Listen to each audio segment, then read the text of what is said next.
नमस्कार.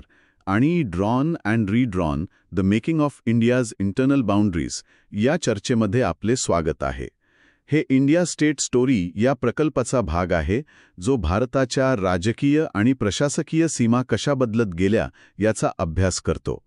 हा प्रकल्प पुण्यातील फ्लेम विद्यापीठाअंतर्गत centre for legislative education and research द्वारे चालवला जातो. आपण आधी संस्थानांना त्यांच्या जवळच्या प्रांतांमध्ये विलीन करून भाग ए राज्य कसं बनवलं हे पाहिलं. आता आपण भाग बी राज्यांकडे वळतोय. इथे अनेक संस्थानांना एकत्र करून संघराज्य बनवण्यात आलं, ज्याचा कारभार राजप्रमुख पाहत असत. राजप्रमुख हे एक नवीनच पद होतं नाही का? अगदी. हे राजप्रमुख म्हणजे त्या संस्थानाचे पूर्वीचे शासक, ज्यांची निवड भारताचे राष्ट्रपती करत असत. काही मोठी संस्थाने जशी हैदराबाद, जम्मू आणि काश्मीर आणि म्हैसूर यांनाही भाग बी दर्जा मिळाला आणि तिथेही राजप्रमुखच कारभार पाहत होते. अच्छा, म्हणजे मोठ्या संस्थानांनाही याच गटात टाकलं होतं. हो, या संघराज्यांच्या निर्मितीच्या कथा खरंच खूप रंजक आहेत. आपण पुढच्या काही भागांमध्ये या राज्यांचा इतिहास सविस्तरपणे जाणून घेणार आहोत. ज्यांना अधिक संदर्भ हवा असेल त्यांनी सीझन 2चे पहिले 3 भाग नक्की ऐकावेत.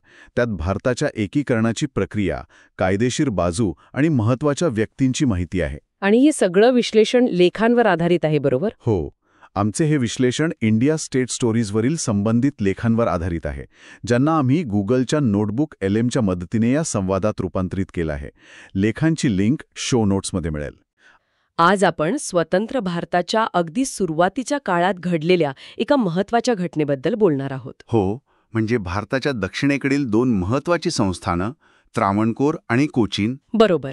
त्यांचं एकत्रीकरण कसे झालं याची ही कहाणी. म्हणजे विचार करा, केरळ बनायच्या आधीची गोष्ट ही.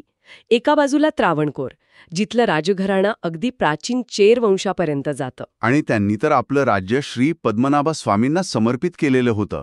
महाराज स्वतःला देवाचे दास म्हणायचे. हो, आणि दुसरीकडे कोचीन, ज्याचा संबंध चेरामन पेरुमल यांच्याशी जोडला जातो. दोन्ही राज्य म्हणजे निसर्गरम्यता, वेगळी संस्कृती. आणि हो, त्या काळातली उच्च साक्षरता आणि प्रगतिशील प्रशासन विसरून चालणार नाहीये. अगदी. तर आज आपण हेच बघणार आहोत की या 2 महत्त्वाच्या राज्यांचं एकत्रीकरण का आणि कसे झालं. म्हणजे त्यातली गुंतागुंत काय होती, आव्हानं कोणती होती, आणि ती हाताळली कशी गेली. स्वतंत्र भारताच्या एकीकरणात या घटनेचं नेमकं महत्त्व काय, हेच आपण आज उलगडणार आहोत. आणि ही पार्श्वभूमी खरंच महत्वाची आहे, कारण ही काही फक्त पारंपरिक संस्थानं नव्हती. अच्छा. ब्रिटिशांशी त्यांचे करार होतेच जुने.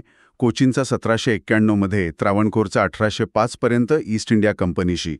पण त्याही पुढे जाऊन त्यांनी प्रशासनात आधुनिकता आणली होती. म्हणजे काय प्रकारची आधुनिकता होती?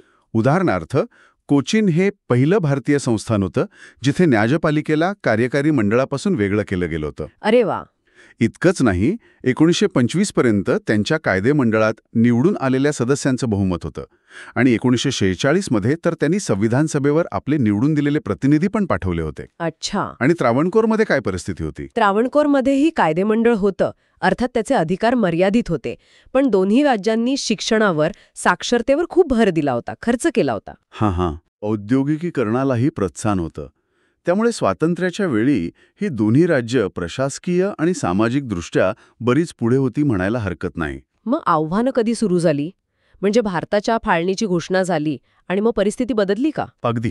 तेव्हा त्रावणकोरचे दिवाण होते सर CP रामास्वामी अय्यर. हो, ऐकलंय त्यांच्याबद्दल. त्यांनी अचानक घोषणा केली की 15 ऑगस्ट 1947 नंतर त्रावणकोर स्वतंत्र राहील. अरे बापरे, म्हणजे थेट स्वतंत्र? हो. आणि यामुळे दिल्लीत मोठी चिंता पसरली. भारताचे आणखी तुकडे होण्याची भीती होती ना, ज्याला बाल्कनायझेशन म्हणतात. पण या घोषणेमागे त्यांचा विचार काय होता? म्हणजे स्वतंत्र का राहायचं होतं त्यांना? काही कारणं होती. एकतर सीमा शुल्कातून मिळणारं उत्पन्न त्यांना गमवायचं नव्हतं. अच्छा, आर्थिक कारण होतं. हो. आणि हैदराबादच्या निजामाने पण स्वतंत्र राहायचा निर्णय घेतला होता. त्याचाही काहीसा परिणाम असेल.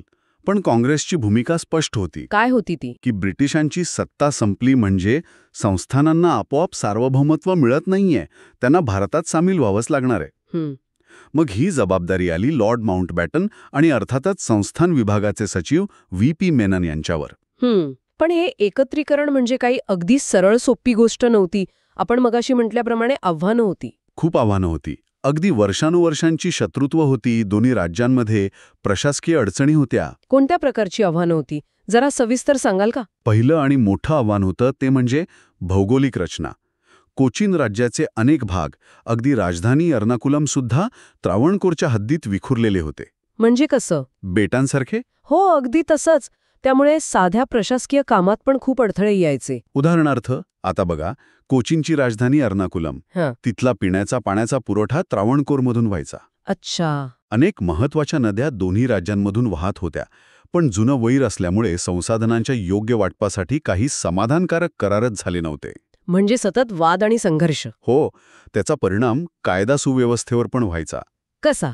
अहो, दोन्ही राज्यांमध्ये अधिकारक्षेत्र वेगळं होतं ना, मग एका राज्यात गुन्हा केला की दुसऱ्या राज्यात पळून जायचं. बरोबर, मग त्यांच्यावर एकत्रित कारवाई करणं खूप कठीण व्हायचं. प्रशासकीय समन्वय जवळपास नव्हताच. अजून एक कळीचा मुद्दा तुम्ही म्हणालात, देवस्वम मालमत्तेचा. म्हणजे नेमकं काय आहे हे? देवस्वम म्हणजे मंदिरांशी संबंधित मालमत्ता, जमिनी, उत्पन्न वगैरे. ओके. याचं प्रशासन कसं करायचं, मंदिरांच्या देखभालीसाठी निधीचं वाटप कसं करायचं, यावरून दोन्ही राज्यांमध्ये तीव्र मतभेद होते.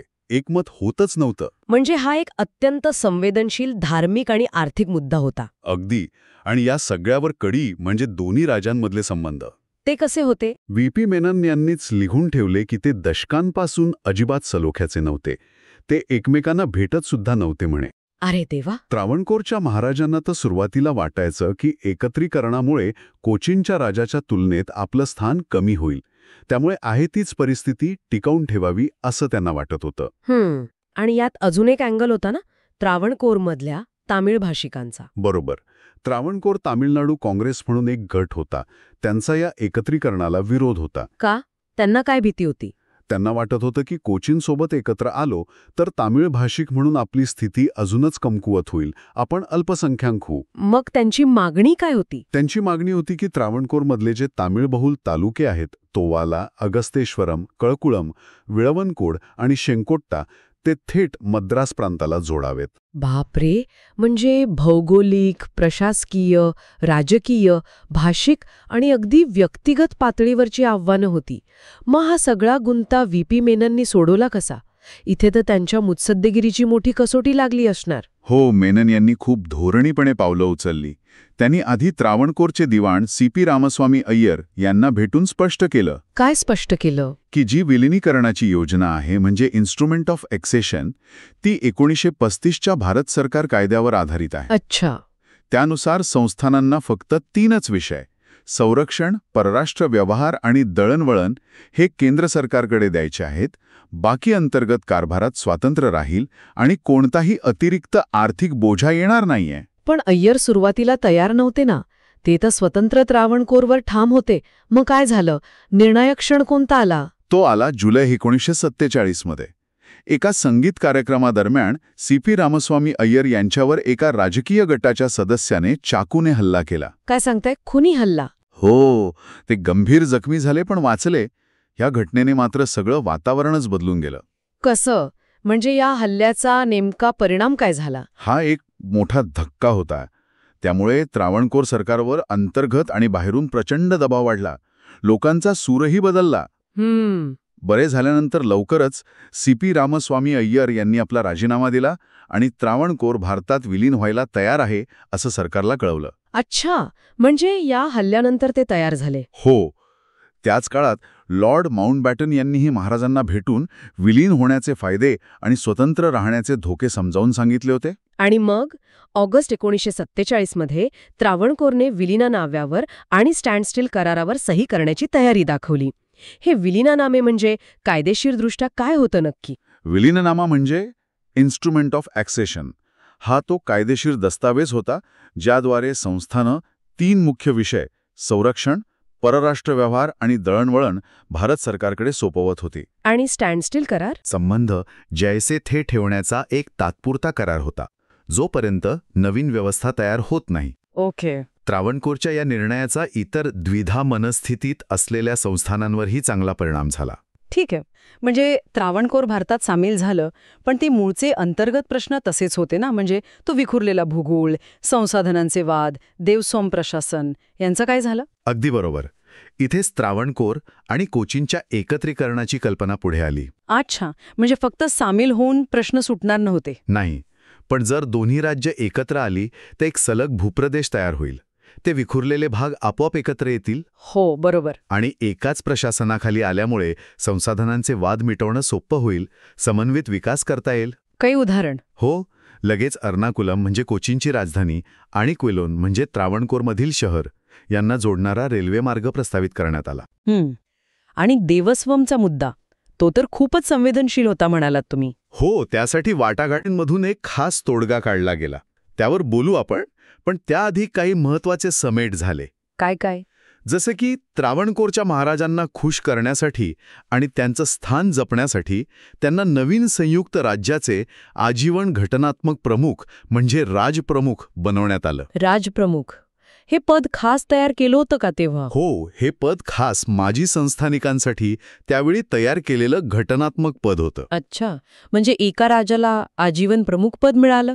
मग राजधानी आणि इतर संस्थांचं काय ठरलं? राजधानी म्हणून त्रावणकोरची राजधानी त्रिवेंद्रमची निवड झाली. ओके. पण कोचीनच्या लोकांना सोयीचं व्हावं आणि सत्तेचं संतुलन राहावं म्हणून उच्च न्यायालय आणि विधी महाविद्यालय एर्नाकुलममध्ये म्हणजे कोचीनच्या राजधानीत ठेवण्यात आलं. एक व्यावहारिक समेट होता म्हणायचा. हो, आणि विशेष म्हणजे कोचीनच्या महाराजांनी या व्यवस्थेला कोणतीही अट घातली नाही किंवा स्वतःसाठी कोणतं पदही मागितलं नाही. त्यांनी सरळ मान्यता दिली. हे महत्वाचं आहे. आणि त्या तामिळनाडू काँग्रेसच्या मागणीचं काय झालं? त्यांना कसं हाताळलं? व्ही.पी. मेनन यांनी त्यांना समजावलं की भाषिक आधारावर प्रांतरचनेचा जो मोठा प्रश्न आहे त्यावर भारत सरकार विचार करत आहेच. पण आत्ता हा मुद्दा टाळायला नको. नवीन संयुक्त राज्यात तामिळ भाषिकांच्या हिताचं रक्षण केलं जाईल, त्यांना योग्य प्रतिनिधित्व म्हणजे वेटेज दिलं जाईल असं आश्वासन दिलं. आणि ते तालुके मद्रासला जोडण्याचं? ते प्रशासकीयदृष्ट्या अव्यवहार्य आहे असं स्पष्ट केलं. बरं, म्हणजे जवळपास सगळ्या मोठ्या अडथळ्यांवर मार्ग काढण्यात आला होता. मग प्रत्यक्ष दोन्ही राज्यांना एकत्र करून संयुक्त राज्य बनवण्याचा प्रस्ताव कसा आला? मार्च 1949 मध्ये व्ही.पी. मेनन पुन्हा त्रिवेंद्रमला गेले. त्यांनी दोन्ही राज्यांच्या सरकारांपुढे 3 पर्याय ठेवले. कोणते 3 पर्याय? 1. मलबार जिल्हा, जो तेव्हा मद्रास प्रांताचा भाग होता, आणि ही 2 राज्य मिळून एक मोठं भाषिक राज्य ऐक्य केरळ बनवणं. दुसरं, फक्त त्रावणकोर आणि कोचीनचं एकत्रीकरण करणं. आणि तिसरं आहे तीच परिस्थिती म्हणजे स्टेटस क्वो कायम ठेवणं. ऐक्य केरळची कल्पना तर आकर्षक वाटली असणार अनेकांना. हो, ती लोकप्रिय होती नक्कीच. पण भाषिक प्रांतरचनेचा निर्णय राष्ट्रीय स्तरावर व्हायचा होता. तो तेव्हा लगेच शक्य नव्हता. मग काय ठरलं? मग दोन्ही राज्यांचे तत्कालीन पंतप्रधान म्हणजे मंत्रिमंडळाचे प्रमुख आणि मंत्री यांनी आपापल्या काँग्रेस पक्षांची चर्चा केली. मद्रास प्रांतात विलीन व्हायला त्यांनी स्पष्ट नकार दिला आणि त्रावणकोर व कोचीन मिळून एक संयुक्त राज्य बनवण्याच्या दुसऱ्या पर्यायाला एकमताने होकार दिला. अच्छा.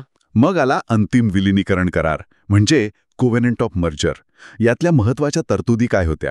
राजप्रमुख पदाबद्दल आपण बोललो, पण तो देवस्वमचा मुद्दा कसा सोडवला गेला? हो, ही खरंच एक गुंतागुंतीची आणि महत्वाची तरतूद होती.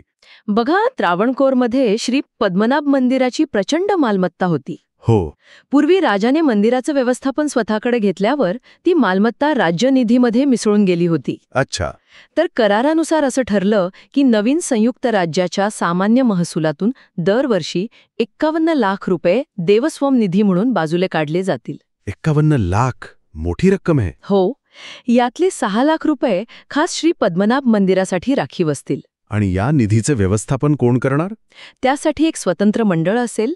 त्यात हिंदू सदस्य असतील. विशेषतः त्रावणकोरच्या नांबुद्री आणि नायर समुदायांचं प्रतिनिधित्व असेल. आणि त्रावणकोरच्या महाराजांचं धार्मिक विधींवरील नियंत्रण पण काही प्रमाणात कायम राहील. ही झाली त्रावणकोरची व्यवस्था. कोचीनच्या देवस्वबद्दल काही वेगळं होतं का? हो, आणि हे खूप महत्वाचं आहे. कोचीनच्या देवस्वम व्यवस्थेच्या प्रशासनात या करारामुळे हरिजनांना सुद्धा काही प्रमाणात नियंत्रण आणि प्रशासकीय पदं मिळवण्याची संधी निर्माण झाली. अरे वा, ही तर मोठी सामाजिक सुधारणा झाली म्हणायची. नक्कीच. पूर्वी त्यांना यांपासून वंचित ठेवलं जायचं.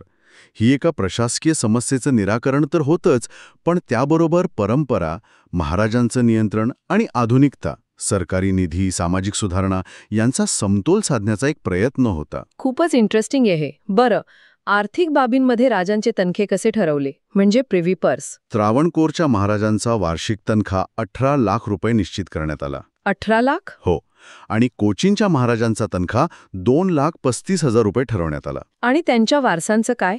त्यांच्या वारसांना किती तनखा मिळेल हे नंतर भारत सरकार ठरवेल असं त्यात म्हटलं होतं. आणि याच वेळी त्रावणकोरच्या महाराजांनी एक मोठी घोषणा केली होती ना, काहीतरी जमीन दिली होती त्यांनी. अगदी बरोबर. करारावर सही करतानाच त्यांनी त्यांची प्रचंड मोठी खासगी मालमत्ता असलेली कंदुकृषी जमीन, कंदुकृषी म्हणजे राजाच्या थेट मालकीची पण कसण्यासाठी दिलेली जमीन, ती अंदाजे 60,000 एकर होती आणि तिचं वार्षिक उत्पन्न सुमारे 5 लाख रुपये होतं. 60,000 एकर? हो.